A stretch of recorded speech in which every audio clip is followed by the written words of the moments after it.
Tonight at 6 p.m. Eastern over on Jaguar Gator 8, a new college football video drops. And now, on with our feature presentation.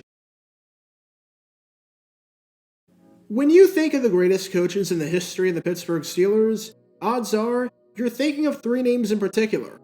You're thinking of the three coaches that make up the famous and incredible statistic of since 1969, there have been more popes of the Catholic Church than there have been head coaches of the Pittsburgh Steelers. You're thinking of four-time Super Bowl champion and Hall of Fame head coach Chuck Noll, Super Bowl champion and Hall of Fame head coach Bill Cowher, and Super Bowl champion head coach Mike Tomlin, who has somehow never finished a season below 500 in his 15 seasons in charge of the team.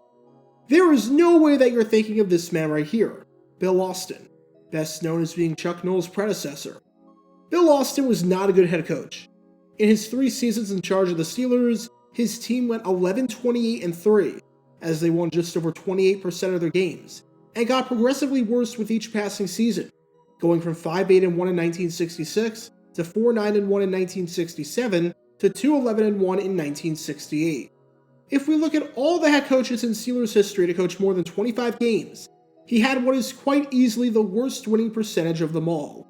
He was really bad, and he did some things after his tenure in Pittsburgh that I'll have to talk about at a later time. Because holy cow, there's a crazy story about how he beat up a reporter after a game and went full Norm Van Brocklin.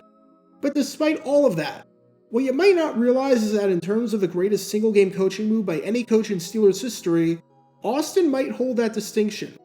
For all his faults, and for all his horrible coaching moves and strategies, there was one game that he got it bang on, and made an adjustment that more than 50 years later is still somewhat talked about today. The greatest and most dominant game by any receiver in Steelers history occurred because of Austin's brilliant move that you might not know about. And this is the story behind the greatest coaching adjustment in the near 90-year history of the Pittsburgh Steelers franchise. Before I talk about the adjustment that Austin made that was nothing short of brilliant, we need some context to understand the receiver in question that this adjustment benefited, and why such a change was even implemented in the first place. And our story involves this man right here, a man by the name of Roy Jefferson. In terms of the greatest receivers in the history of the Steelers in the pre-merger era, it likely comes down to a select few names like Buddy Dial and Gary Ballman. However, the name that would probably come up most and would top the list would be Roy Jefferson. And most people would side with Jefferson, because let's just say he was really, really good. The Steelers drafted him in the second round of the 1965 NFL Draft, hoping to bolster up a passing attack that in 1964 ranked dead last in passing yards out of 14 teams, and had just 2 receivers, Gary Ballman and Clendon Thomas, who was going to be on the wrong side of 30, have at least 200 receiving yards. And it's safe to say that this turned out to be a really good pick, because once Jefferson worked his way into the starting lineup in 1966, he became one of the best receivers in the National Football League. During the 1966 season, he had 32 receptions for 772 yards and 4 touchdowns, averaging an astonishingly high 24.1 yards per catch. There were 16 players in the NFL that season to have at least 700 receiving yards, and Jefferson was the youngest of them all, as he was only 23 years old. Not only did he lead the Steelers in receiving yards, but by averaging 24.1 yards per catch, he led the entire NFL amongst all qualified receivers in yards per catch, becoming the 4th player in team history to accomplish this feat, alongside L.B. Nickel in 1949, Jimmy Orr in 1958, and Buddy Dial, who did this in both 1960 and 1963. And the best game of that 1966 season for Jefferson was an incredible season finale against the Atlanta Falcons on the road at Atlanta Stadium, where in a dominating 57-33 victory, he had 5 receptions for 142 yards and a touchdown. Keep that performance in the back of your mind, because let's just say that this would not be the last time that he torched the Falcons down in Georgia. As for what Jefferson did for an encore in 1967, his numbers dipped a bit, as he had 29 receptions for 459 yards. However, his touchdown total stayed the same, as he had 4 touchdowns. And to start off the 1968 season, Jefferson's play was somewhat of a mixed bag. On the surface, the numbers looked impressive. Through the first 6 games of the 1968 campaign, he had 21 receptions for 420 yards. They played 14 games back in 1968, so he was on pace for a season of 49 receptions for 980 yards. Again, those numbers are absolutely nothing to scoff at. It would have been a career high in receptions by a ton, breaking his previous high by more than 50%, and it would have been a career high in yards as well. And his 980 receiving yards, if that pace number was what he finished with, would have ranked 7th in the NFL in 1967. So by no means were those numbers bad, but they could have been a lot better, because he was having some major problems with holding on to the football. The good news for him was that the week before the game we're about to talk about, the Steelers finally won. After 6 straight losses to open up the season, and after an abysmal start where they were tied for the worst record in the NFL, had the second worst offense, the third worst defense, and the second worst point differential, they finally won a game. Granted, it was against the other 0-6 team in the Philadelphia Eagles, and it was an incredibly sloppy affair where the Steelers won 6-3, in a game that probably made local fans grateful for the fact that the blackout rule existed. But it was a win. As a side note, I love how the Eagles coach said after the game that they were going to be writing about this game for years, which he probably said as a joke, but considering the fact that I'm making a YouTube video talking about some of the events that transpired in it, and it's been over half a century, he was dead on the money. But the bad news for Roy Jefferson was that he had a bad case of the dropsies. We don't have any footage of the drops or any advanced statistics to go off of, since this is 1968 that we're talking about, which is why I'm showing all these Jefferson highlights. But we do have written accounts from the game, which are not pretty.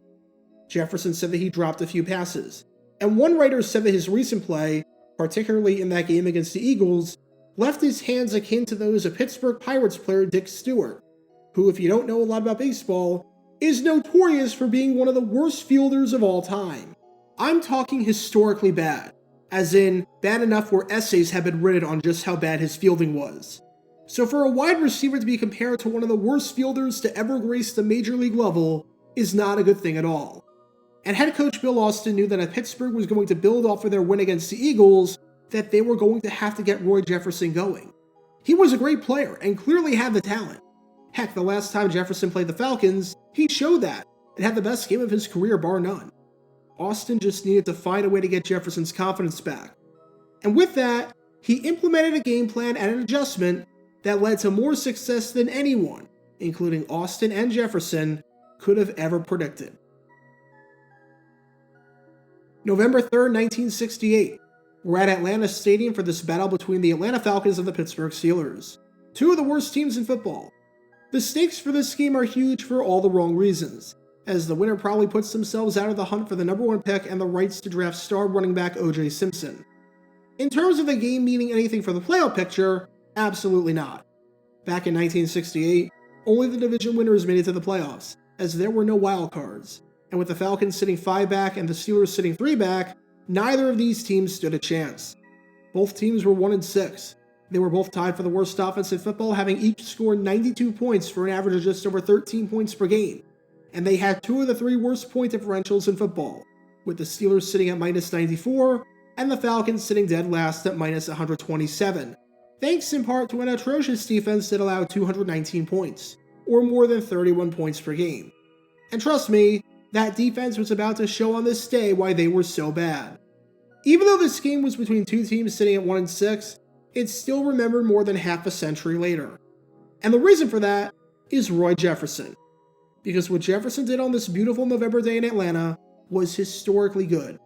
On this day, the Steelers won 41-21, with the Steelers scoring 6 touchdowns.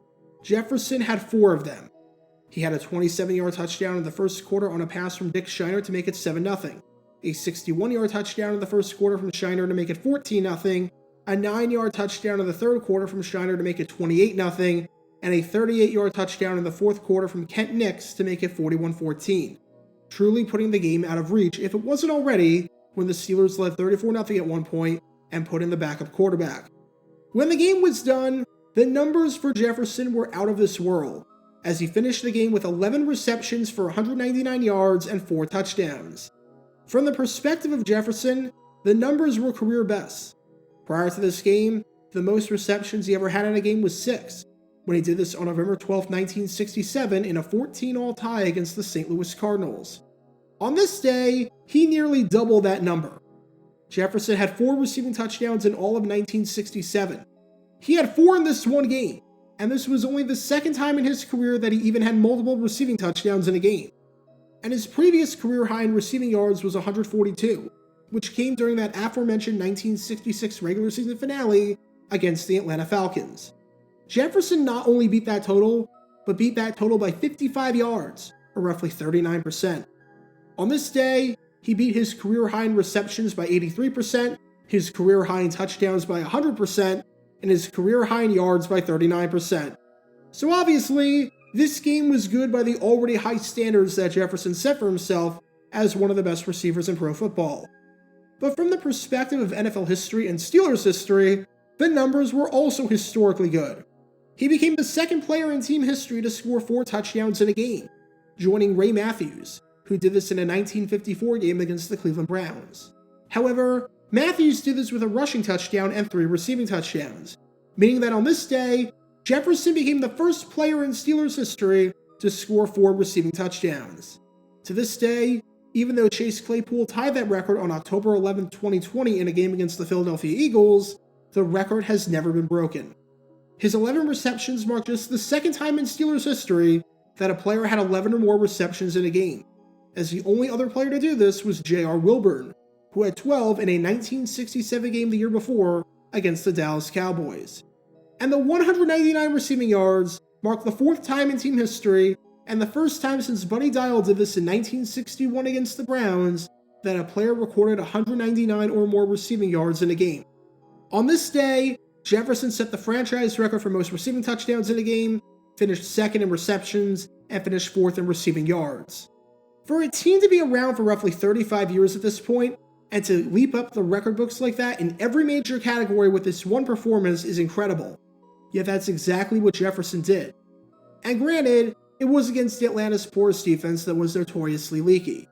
And granted, Falcons head coach Norm Van Brocklin was an idiot who kept his rookie cornerback in his first and literally only NFL game ever, Larry Suchy, on Jefferson the whole time, to the point where Jefferson criticized the coaches for doing it, saying, "Cornerback is the toughest job to learn next to playing quarterback.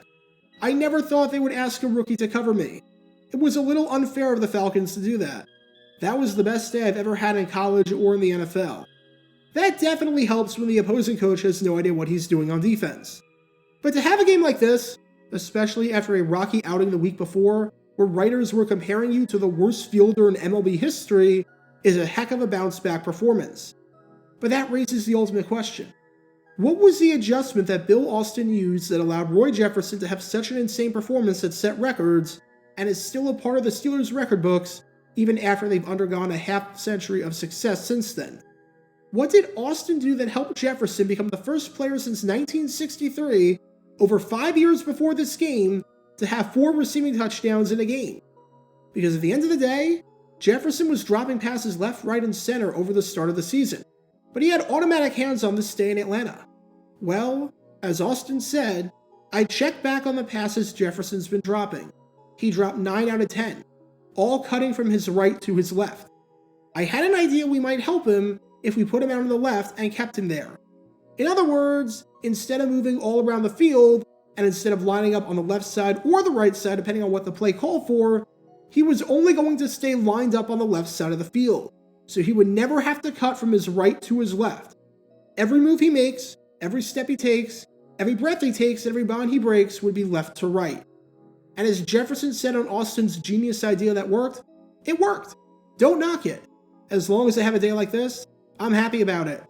And it's safe to say that this game kick-started a great second half of the season for Jefferson, as by the time the year ended, he was named a Pro Bowler for the first time ever, and he led the league with 1,074 yards, all while being named the second-team All-Pro, which is pretty impressive to receive that honor when you're on a team that literally would not win another game all season, as the Steelers would tie their next game and lose their final 5 games to finish 2-11-1, ending the Bill Austin tenure in the Steel City.